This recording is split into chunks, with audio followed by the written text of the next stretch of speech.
Hello student, फिर से स्वागत है आपका।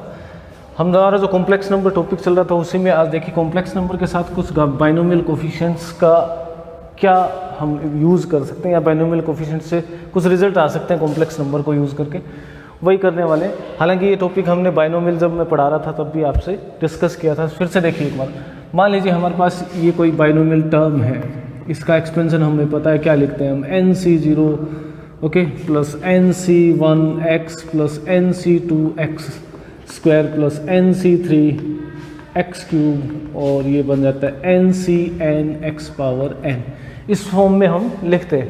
ये बाइनोमियल कोफिशिएंट है, राइट। और भी हमने रिजल्ट डिस्कस किया था।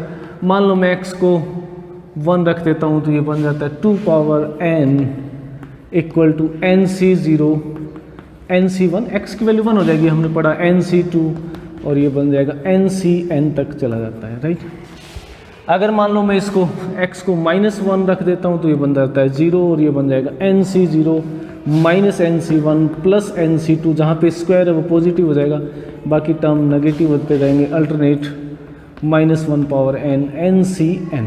ये रिजल्ट आता है। अब देखिए मान लो मैं 1 प्लस x की जगह आयोटा रख देता हूँ तो क्या रिजल्ट आता है। x की वैल्यू क्या रखी मैंने, आयोटा रखी, तो इससे क्या रिजल्ट आने वाला है। देखिए 1 प्लस आयोटा पावर n, ये तो हम लेफ्ट साइड हो गई हमारी। राइट साइड में क्या बनेगा, देखिए NC0 plus NC1 iota NC2 iota square NC3 iota cube और ये चलता जाएगा NCn आयोटा पावर n तक चलेगा। इसको हम डिस्कस करते हैं। देखिए अब मैं इसको अगर चाहूँ तो ये लिख सकता हूँ, देखिए NC0 n iota square NC2 iota square NC2 plus iota power 4 NC4 और ये ऐसे चलता जाएगा, ओके। और जो ई ऑड कोफिशिएंट्स हैं NC1 आयोटा क्यूब NC3, अच्छा इसमें भी आयोटा आना है, और NC5 और ये चलता जाएगा, आयोटा पावर 5 है इसमें, ओके। ये दो टर्म लिख दी।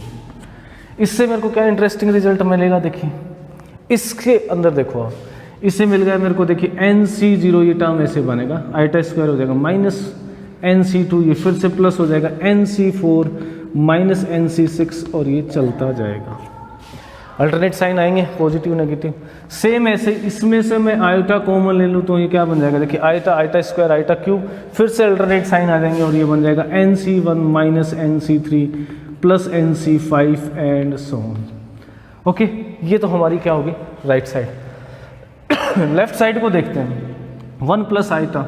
अच्छा इसको अगर कॉम्प्लेक्स इसमें पोलर फॉर्म में लिखूँ मैं तो क्या लिख सकता हूँ, देखिए हम √2 कॉमन आ जाएगा n, ये बनेगा 1/√2 प्लस आयोटा 1/√2 पावर n, जिसको हम लिख सकते हैं √2 पावर n, ओके, इनटू ये बन जाएगा कोस पाई, और डी-माइवर थ्योरम लगाऊंगा तो कोस n pi by 4 plus iota sine n pi by 4, right. ये बनना, और ये किसके इक्वल है, इस टर्म के इक्वल है। मैंने थोड़ा सा इधर लिखा। अब देखिए अगर मैं इन दोनों में रियल पार्ट को कंपेयर करता हूँ, ये कॉम्प्लेक्स नंबर है और इस साइड ये कॉम्प्लेक्स नंबर है जो रियल पार्ट में, और ये इमेजिनरी पार्ट मैंने अलग अलग कर दिए थे, ओके। इसीलिए मैंने लिखा कि आयोटा की पावर 135 को अलग लिखा और 0 1 2 4 6 को अलग लिखा। तो इससे क्या बन जाएगा कि रियल पार्ट यहाँ पे क्या है, यानी मैं इनको कंपेयर करता हूँ तो मेरे पास दो रिजल्ट आने वाले हैं इंटरेस्टिंग से, NC0 minus NC2 plus NC4 and so on, okay. ये जो बन जाएगा वो बन जाएगा 2 power n/2 cos n pi by 4। तो देखिए जब आप इस रिजल्ट की बात कर रहे हैं रियल पार्ट, तो एक चीज़ ध्यान रखना, जब आपके पास बाइनोमियल कोफिशिएंट हो और साइन और कोस आ जाता है उसमें तो और कोई मेथड नहीं है, इसका मतलब हमें कॉम्प्लेक्स नंबर उसमें यूज़ करना ही करना है, राइट। अदरवाइज देखिए जब हम इसको लिख रहा था मैं तो इसमें सीधा देखिए कोई कोस साइन नहीं आ रहा जब हमने 1 और -1 लिखा। और देखिए इसमें डिफरेंस, इसको मैं डायरेक्ट भी निकाल सकता हूँ, इन दोनों को ऐड करूँगा तो भी देखिए क्या आएगा, NC0 NC2 NC4, लेकिन वो क्या आएगा, डबल आएगा और उसको हाफ, लेकिन वो एक्चुअल में बनता है 2 पावर n-1। ये वाला टर्म नहीं बनेगा, कि कोस n पाई बाई 4 आ जाए आपके पास।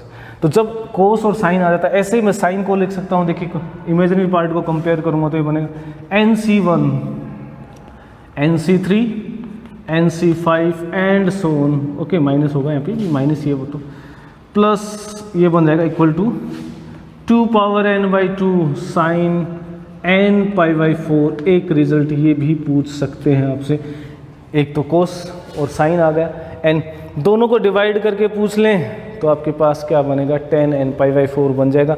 यानी कई बार एग्जाम में पूछ लेते हैं कि ये वैल्यू क्या होगी, जिसको मैं लिख देता हूँ, देखिए NC0 minus NC1 minus NC3 plus NC4 and so on. Okay, NC5 sorry, पहले मैं ये लिख रहा हूँ डिनोमिनेटर, फिर देखिए NC0 divided by NC0 minus NC4 plus NC 2 and then 4 और सो ऑन।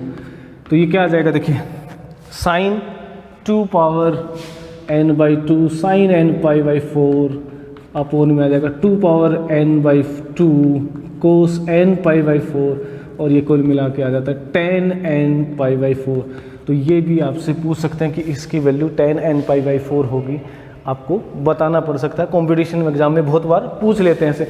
अब हमें एक चीज़ समझ आ गई कि कोस और साइन जहाँ पे भी इन्वॉल्वमेंट होगा, इसका मतलब आईटा यूज़ करना है या फिर क्यूब रूट भी यूज़ कर सकते हैं। उस केस में हमारे पास यहाँ पे डिफरेंस है वो 3 का आएगा, राइट। और एक रिजल्ट करते हैं, देखिए हमने अभी रिजल्ट डिस्कस किए थे कि इसमें x को 1 रख दूंगा तो ये आ जाएगा, x को 0 माइनस 1 रखते हैं तो 0 आ जाएगा। ऐसे ही हमने किया कि आईटा और माइनस आईटा रखने से क्या रिजल्ट आता है, आईटा रखने से, माइनस आईटा नहीं किया था हमने, माइनस आईटा भी कर सकते हैं, वो साइन कोस में नेगेटिव का।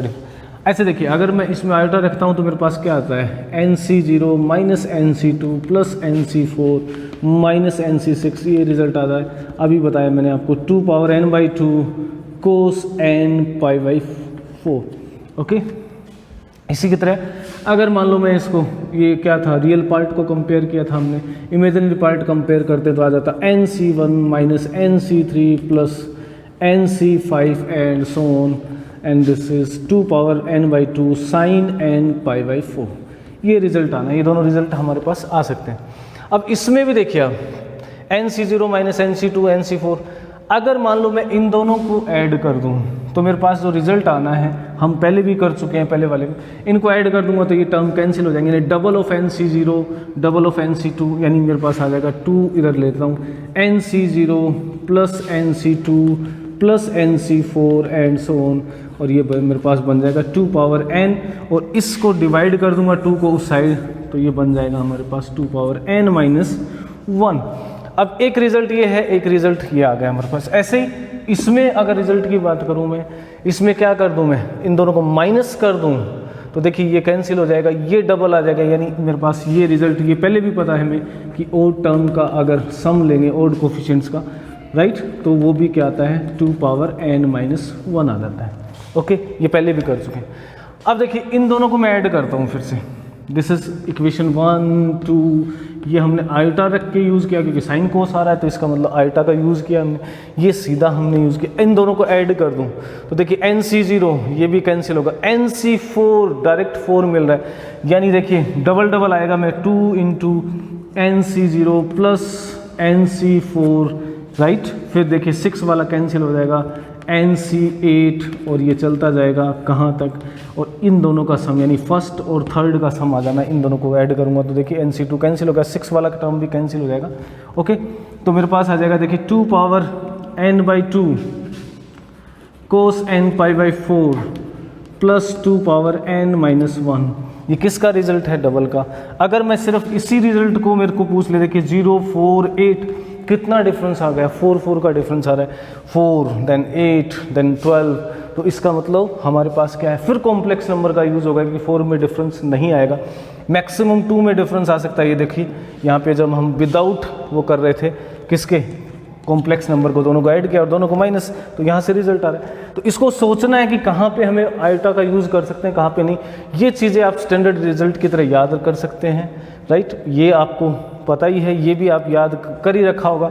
NC0 NC4 होता है, थोड़ी सी प्रैक्टिस के बाद अपने आप आ जाता है कि भी ओड वाले इवन वाले कोफिशिएंट का सम यह आएगा, इसमें अल्टरनेट साइन होगा तो साइन कोस आ जाता है। ओके, अब देखिए इसको अगर मैं लिखना चाहूँ तो क्या कर दूँ, 2 से फिर डिवाइड कर दूँगा इस साइड, तो ये n/2 -1 और ये बन जाएगा -2, ये रिजल्ट आ जाना है आपके पास। ऐसे ही अगर मान लो मैं ओड की बात करता तो सेम ऐसे ही NC1 + NC5 कैसे आएगा, इसको और इसको ऐड कर लो आप, राइट। तो आपके पास रिजल्ट ये देखिए कैंसिल होते जाएंगे, वो डबल आएगा और डबल को उधर डिवाइड कर देंगे। और ये NC7 फिर से वही ये कोफिशिएंट यानी ओड वाले टर्म्स हैं, तो इसका मतलब कौन सा कॉम्प्लेक्स नंबर यानी इमेजिनरी पार्ट यूज़ करना है। और ये बन जाएगा 2n/2 -sin n π/4 + 2n-2। Okay, I hope you got the concept. 0, 4, 8 के लिए 1, 7 और इसके लिए कंसेप्ट, यानी इनको थोड़ा सा दिमाग में रखते हैं तो इजीली हम अच्छे से कंपटीशन एग्जाम में जो क्वेश्चंस आते हैं बाइनोमियल थ्योरम पे डिपेंडेंट बाइनोमियल कोफिशिएंट है उसको सोल्व कर सकते हैं। Okay, I hope you got the concept. छोटा सा कंसेप्ट था, अगर आपको अच्छा लगा तो शेयर और लाइक कर दीजिए। हमने जो कॉम्प्लेक्स नंबर का जो हमारा स्टार्ट कर रखी थी सीरीज़, वो आप कंप्लीट कर रहा हूँ। इसके बाद मैं कुछ 1 और 2 वीडियो में प्रैक्टिस क्वेश्चंस बनाने वाला हूँ, बहुत से क्वेश्चंस हम उठाने वाले हैं जिनका सॉल्यूशन होगा। आई होप, मैं कोशिश करूँगा कि PPT के थ्रू आपको कुछ क्वेश्चंस की प्रैक्टिस दूँ जिसमें सारे मिक्स्ड क्वेश्चन होंगे। इसके अलावा अगर आपको कोई प्रॉब्लम आती है, कोई डाउट है, तो आप कमेंट बॉक्स में कमेंट कर दीजिए, आपका सॉल्यूशन मिल जाएगा। कोई टॉपिक अगर आपका छूट गया हो, आई होप मैंने जो जितना कोशिश किया सारे टॉपिक जितना कवर कर सकते थे हमने कर लिए। हमने स्टार्ट किया था 11th क्लास में, बिल्कुल बेसिक से स्टार्ट किया और हम एक लेवल तक गए जहाँ पे आप आराम से कंसेप्ट को समझ सकते हो। नेक्स्ट जो हमारा टॉपिक रहने वाला है वो टॉपिक रहने वाला है कॉम्बिनेशन एंड परमुटेशन, जिसमें डाउट्स बहुत रहते हैं बच्चों के, बहुत कन्फ्यूजन वाला चैप्टर है, उसको हम करेंगे। एक एक करके टॉपिक उठाएंगे, विल स्टार्ट जिसको 0 से स्टार्ट करेंगे और अप टू दैट लेवल जहाँ पे हम JEE वगैरह की तैयारी करते हैं, एयरफोर्स NDA की, वहाँ तक लेके जाएंगे जैसे हमने कॉम्प्लेक्स नंबर के लिए किया था। इससे पहले मैंने बाइनोमियल थ्योरम से रिलेटेड बहुत से क्वेश्चंस बना रखे हैं, आप देख सकते हैं।